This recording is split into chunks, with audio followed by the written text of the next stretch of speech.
بسم اللہ الرحمن الرحیم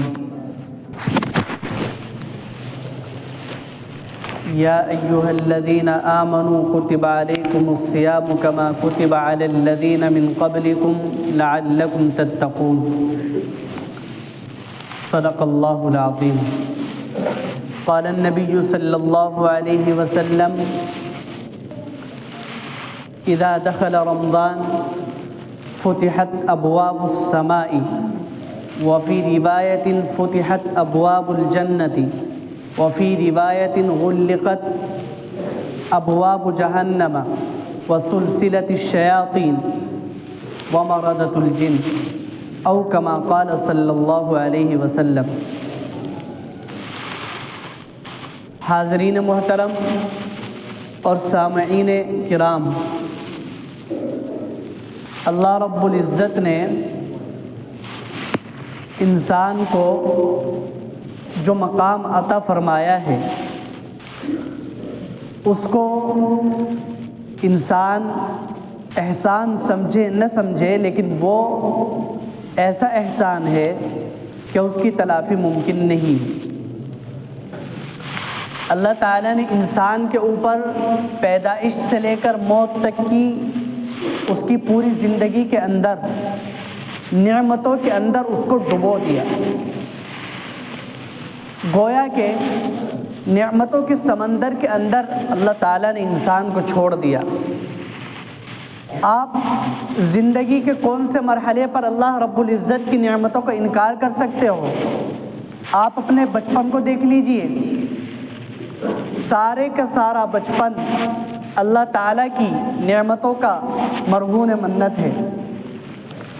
آپ اپنی جوانی کے مرحلے کو دیکھ لیجئے، جوانی کے مرحلے میں انسان کے اوپر ساری کی ساری نعمتیں اللہ تعالیٰ نے ڈال دی۔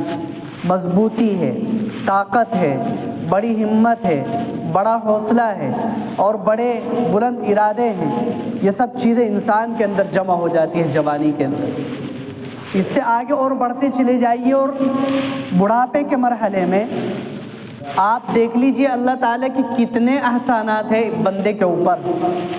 انہی احسانات میں سے ایک احسان یہ بھی مانا جا سکتا ہے کہ جب انسان بڑھاپے کو پہنچ جائے تو سب کو یہ حکم دے دیا کہ بڑوں کی اور بوڑھوں کی عزت کرو، بلکہ اللہ کے رسول صلی اللہ علیہ وسلم نے تو یہاں تک کہ فرما دیا لیس منا من لم یؤقر کبیرنا، وہ مسلمانوں میں سے ہو نہیں سکتا جو بڑوں کی عزت نہ کرے، اور اگر وہ باپ ہے تو باپ کا اور بڑا مقام بیان فرما دیا اور فرما دیا کہ وَقَضَىٰ رَبُّكَ أَلَّا تَعْبُدُوا إِلَّا إِيَّاهُ وَبِالْوَالِدَيْنِ إِحْسَانًا إِمَّا يَبْلُغَنَّ عِندَكَ الْكِبَرَ أَوْ أَحَدُهُمَا فَلَا تَقُل لَّهُمَا أُفٍّ وَلَا تَنْهَرْهُمَا وَقُل لَّهُمَا قَوْلًا كَرِيمًا۔ فرمایا اگر بوڑھا ہے، باپ ہے، تو پھر اس کی خدمت کر، اور اگر وہ تجھے ڈانٹ دے یا کچھ کہہ دے تو اس کے جواب میں اف تک نہ کہے۔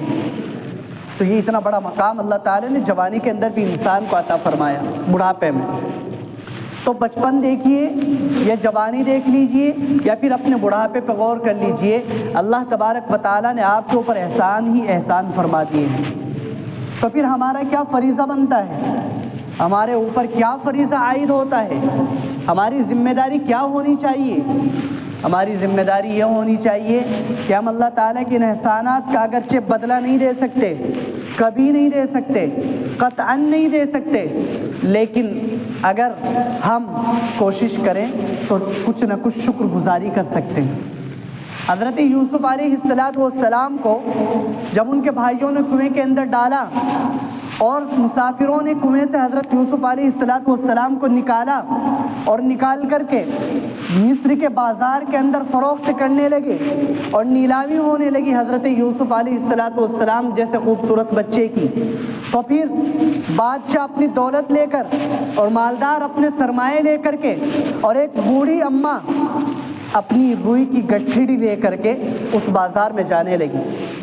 سرمایہ داروں کو تو سمجھ میں آتا ہے کہ سرمایہ دار جا رہے ہیں اپنا سرمایہ لے کر کے کہ یوسف کو خریدیں گے. بادشاہ اپنی دولت لے کر کے جا رہا ہے, اپنی بادشاہت لے کر کے جا رہا ہے, تو سمجھ میں آتا ہے کہ بادشاہ یوسف کو خریدے گا. لیکن جہاں خریدنے والا بادشاہ ہو, جہاں خریدنے والے مالدار ہو, سرمایہ دار ہو, وہاں ایک بڑھیا اپنی روئی کی گٹھڑی سے کیا خرید سکتی ہے؟ کچھ نہیں خرید سکتی. لیکن جب پوچھنے والے نے اس بڑھیا سے پوچھا, بوڑھی اماں تو بازار کے اندر لینے کیا جا رہی ہے؟ اس کا جواب تھا کہ میں یوسف کو خریدنے جا رہی ہوں.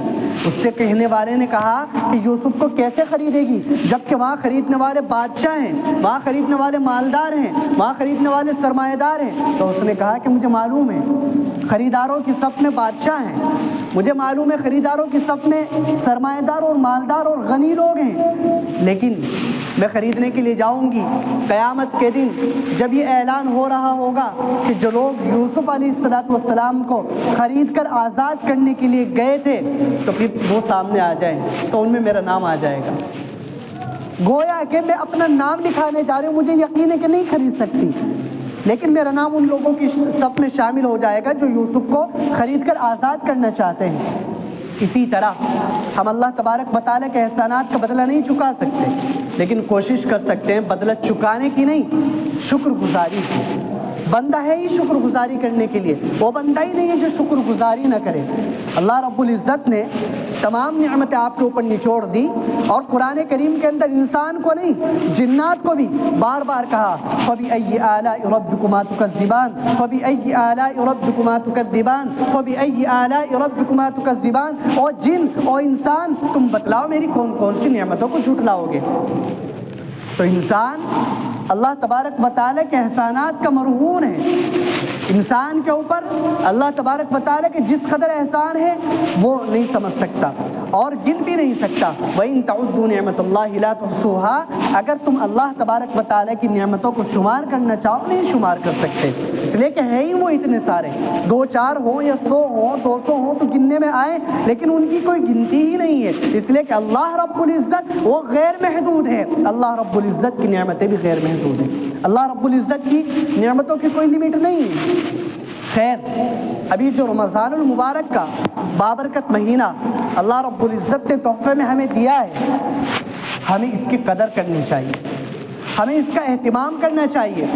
کتنے خوش نصیب ہیں وہ لوگ جو رمضان میں دن کا روزہ رکھ کر رمضان کی راتوں کو اللہ رب العزت کی یاد میں گزارتے ہیں, رمضان کی راتوں میں اپنے اللہ سے سرگوشیاں کرتے ہیں, اپنے اللہ کو اپنے محبوب سمجھ کر اس کے سامنے اپنے دکھڑے رکھتے ہیں, اپنے دل کی اپنا ٹوٹا ہوا دل کے درد اس کے سامنے رکھتے ہیں, اور اپنے اللہ کو منانے میں راتیں گزار دیتے ہیں.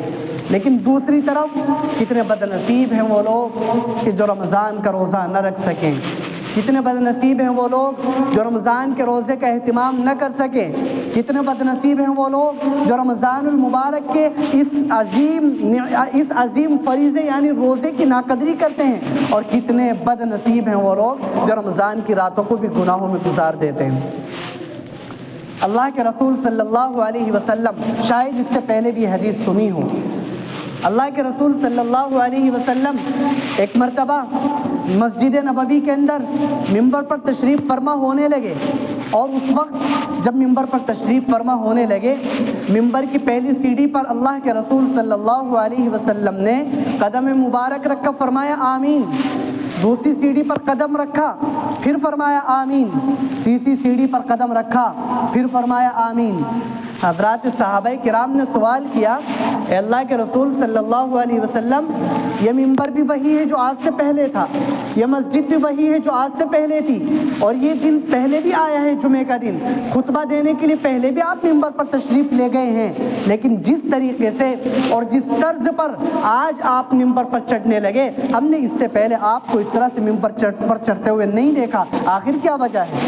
اللہ کے رسول صلی اللہ علیہ وسلم نے ارشاد فرمایا کہ میرے صحابہ, جس وقت میں ممبر کی سیڑھی پر قدم رکھنے لگا تو جبرائیل علیہ السلام نے بد دعا فرمائی, اور اس بد دعا پر میں نے کہا آمین.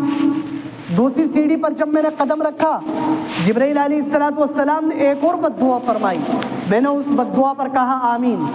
تیسری سیڑھی پر جب میں نے قدم رکھا تو جبرائیل علیہ السلام نے اس پر بھی ایک تیسری بد دعا فرمائی، میں نے اس پر بھی کہا آمین۔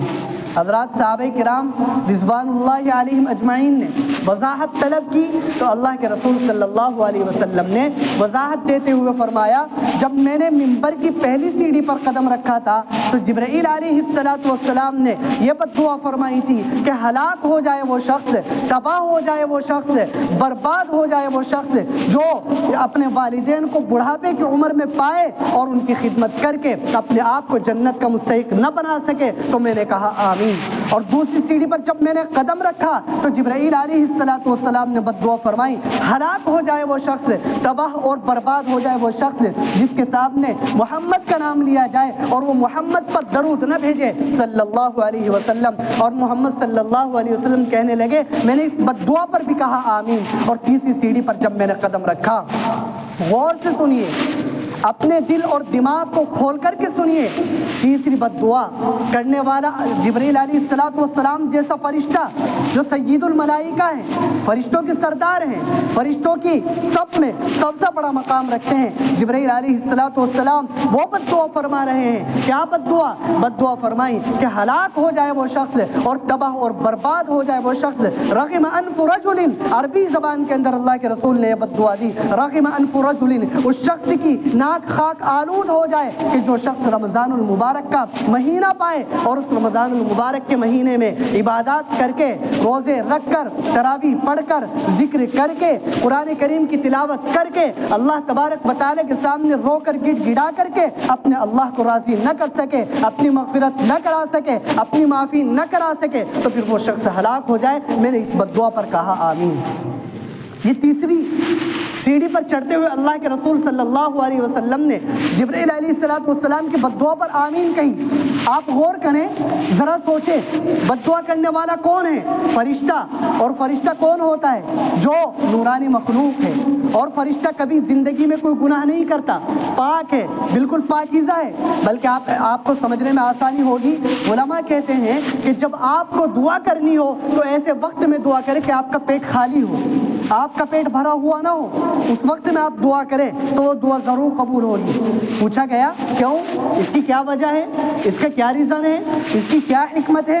تو علماء کرام نے لکھا کہ اس کی حکمت یہ ہے کہ جب آپ خالی پیٹ آپ دعا کریں گے تو جس طرح سے فرشتہ بالکل پاک ہوتا ہے اس طرح سے آپ کا پیٹ بالکل پاک ہوگا اس وقت۔ تو آپ دعا کریں گے تو آپ کی گویا کہ آپ کی مشابہت، آپ گویا کہ فرشتے جیسے ہو جائیں گے اس وقت میں، تو آپ دعا کریں گے، آپ کی دعا قبول ہوگی۔ خیر، میں عرض یہ کر رہا تھا، بد دعا کرنے والا فرشتہ جبرائیل علیہ السلام جیسا ہے، جس کی بد دعا رد نہیں ہو سکتی۔ وہ فرشتہ بڑا ہے اس لیے کہ اللہ تبارک و تعالیٰ نے جبرائیل علیہ السلام سے بڑے بڑے کام لیے۔ ان بڑے کاموں میں ایک بڑا کام یہ بھی تھا کہ فرشتوں کے نبیوں کے پاس جبرائیل علیہ السلام اللہ تبارک و تعالیٰ کے پیغام لے کر کے آتے تھے، قرآن لے کر کے جبرائیل علیہ السلام آئے۔ انہوں نے بد دعا فرمائی۔ اور اس سے بھی سخت بات، اس سے بھی زیادہ ڈرنے والی بات، اس سے بھی زیادہ اندیشے کی بات، آمین کہنے والی شخصیت کا اندازہ کیجیے۔ آمین کون کہہ رہا ہے؟ آمین کس نے کہا؟ آمین کا مطلب سمجھیے، آمین کا مطلب ہے استجب یا ربی، اے رب قبول کر لے جو میں نے کہا، یہ آمین کا مطلب ہے۔ آمین عربی کا لفظ ہے اور عربی میں اس کا ترجمہ ہے استجب لی یا ربی، اے میرے رب جو میں نے کہا اس کو قبول فرما لے۔ تو حضرت نبی کریم صلی اللہ علیہ وسلم جیسی شخصیت بد دعا کرے اور وہ آمین کہے اور قبول نہ ہو، نہیں ہو سکتا۔ اللہ کے رسول صلی اللہ علیہ وسلم کی زبان سے جو بات نکلی وہ حق ہے، وہ سچ ہے اور وہ ثابت ہو کر کے رہے گی۔ اور اس سے پہلے بھی اللہ کے رسول صلی اللہ علیہ وسلم جتنی پیشین گوئیاں کر کے گئے وہ ساری کی ساری حرف بحرف بلا ریب بلا شک صادق ہوتی آ رہی ہے۔ اللہ کے رسول صلی اللہ علیہ وسلم نے فرمایا تھا کہ لوگ ایک وقت آئے گا اسلام کو ہلکا سمجھنے لگیں گے، قرآن کو اجنبی سمجھنے لگیں گے، قرآن والوں کو اجنبی سمجھنے لگیں گے۔ یہ وہ دور ہے، یہ وہ زمانہ ہے، یہ وہ وقت آ چکا ہے۔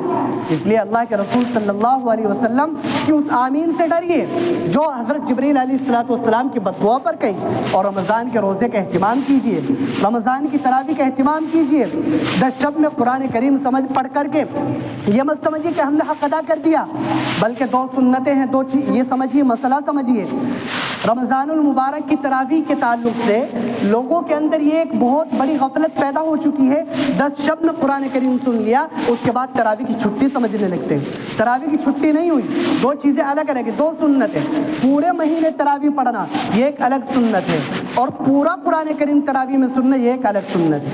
اگر آپ نے 10 شب میں قرآن کریم سن لیا, تراویح پڑھ لی 10 شب کی, ایک سنت پہ آپ عمل کر چکے, یعنی پورا قرآن کریم سن لیا. لیکن دوسری جو سنت ہے پورے مہینے رمضان المبارک کی تراویح پڑھنے کی, وہ آپ ابھی نہیں پوری کر چکے, اس کو کرنے کی ضرورت ہے. اس لیے 10 شب میں یا 5 شب میں یا 7 اور 9 شب میں یا 11 شب میں تراویح پڑھ کر کے یہ مت سمجھیے کہ اب ہم نے حق ادا کر دیا, بلکہ آپ اس کو جاری رکھیے, جہاں بھی موقع ملے آپ وہیں پہ پڑھ لیجیے. خیر, میں نے جو باتیں عرض کی ان میں سب سے اہم رمضان المبارک کو اہمیت دینے کی ہے. رمضان المبارک میں صرف روزہ اہم نہیں, روزہ سب سے اہم ہے, روزے کے بعد تراویح اہم ہے, اور تراویح کے بعد بڑی عبادت قرآن کریم کی تلاوت ہے. بلکہ حضرت جبرائیل علیہ السلام کی ایک حدیث جبرائیل کے نام سے حدیث مشہور ہے, اس کے اندر 4 چیزوں کی طرف اللہ کے رسول صلی اللہ علیہ وسلم نے توجہ دلائی, اور وہ بڑی حدیث ہے, لمبی حدیث ہے. اللہ کے رسول نے شعبان کے آخری جمعے میں وہ حدیث ارشاد فرمائی تھی. اس کے اندر یہ ہے کہ 2 چیزوں کا بہت اہتمام کرو. ایک تو لا الہ الا اللہ محمد الرسول اللہ, اس کلمے کو بہت زیادہ پڑھو, جتنا ہو سکے اتنا پڑھو.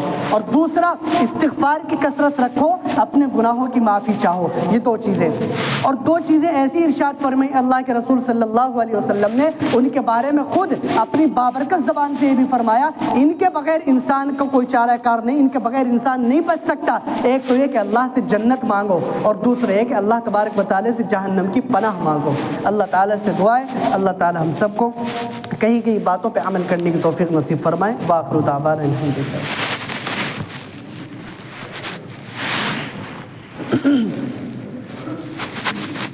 اللہ اکبر, اللہ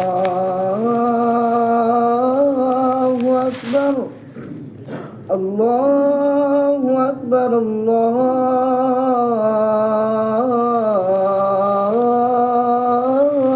اکبر.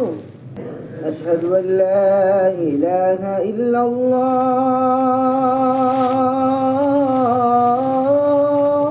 اشہد ان لا الہ الا اللہ,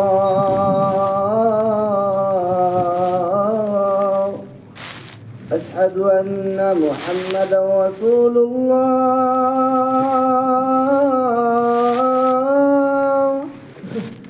اشہد ان محمد رسول اللہ.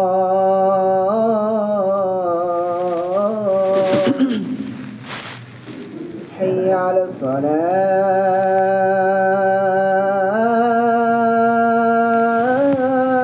الصلاة, حي على الصلاة,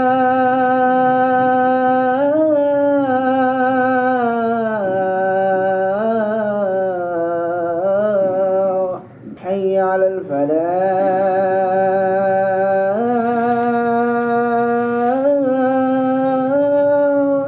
حي على الفلاح.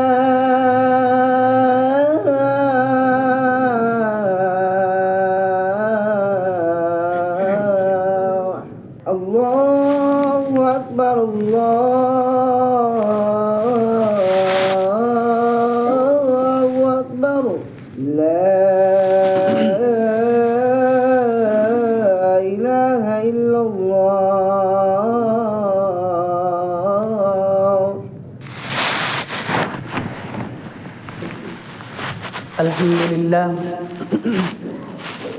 الحمد لله نحمده ونستعينه ونستغفره ونؤمن به ونتوكل عليه ونعوذ بالله من شرور أنفسنا ومن سيئات أعمالنا.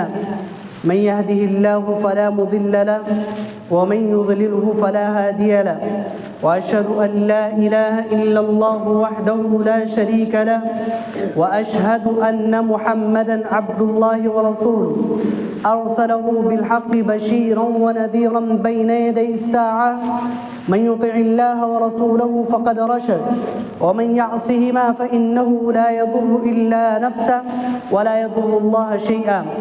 أما بعد, فإن خير الحديث كتاب الله وخير الهدي هدي محمد صلى الله عليه وسلم وشر الأمور محدثاتها وكل محدثة بدعة وكل بدعة ضلالة وكل ضلالة في النار. يا أيها الناس توبوا إلى الله عز وجل قبل أن تموتوا وبادروا بالأعمال الصالحة قبل أن تشغلوا وصلوا الذي بينكم وبين ربكم بكثرة ذكركم له وكثرة الصدقة في السر والعلانية ترزقوا وتنصروا وتجبروا.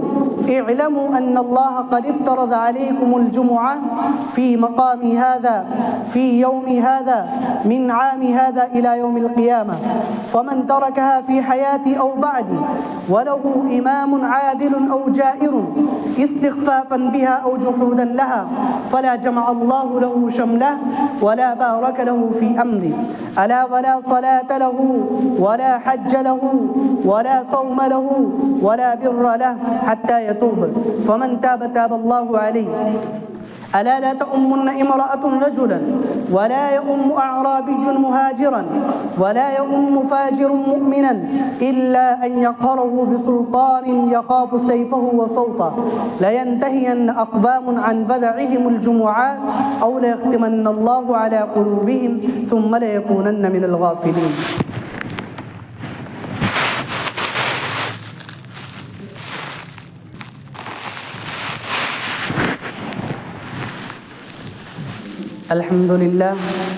الحمد لله الذي أنزل على عبده الكتاب ولم يجعل له عوجا قيما لينذر بأسا شديدا من لدنه ويبشر المؤمنين الذين يعملون الصالحات أن لهم أجرا حسنا ماكثين فيه أبدا وينذر الذين قالوا اتخذ الله ولدا ما لهم به من علم ولا لآبائهم كبرت كلمة تخرج من أفواههم إن يقولون إلا كذبا.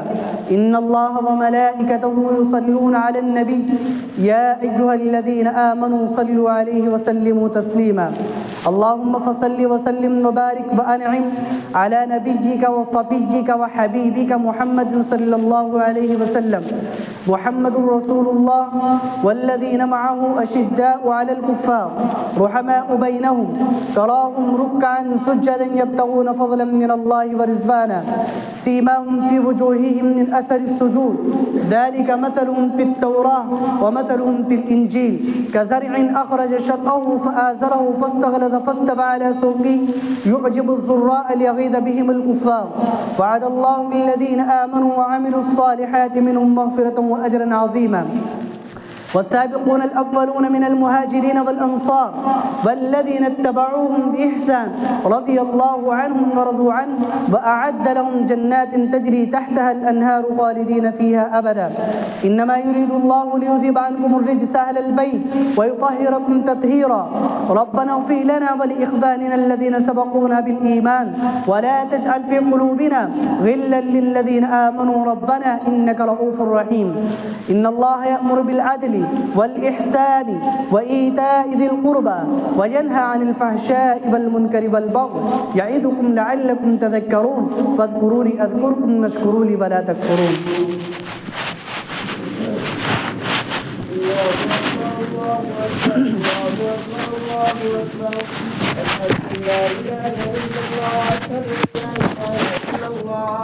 أشهد أن محمدا رسول الله.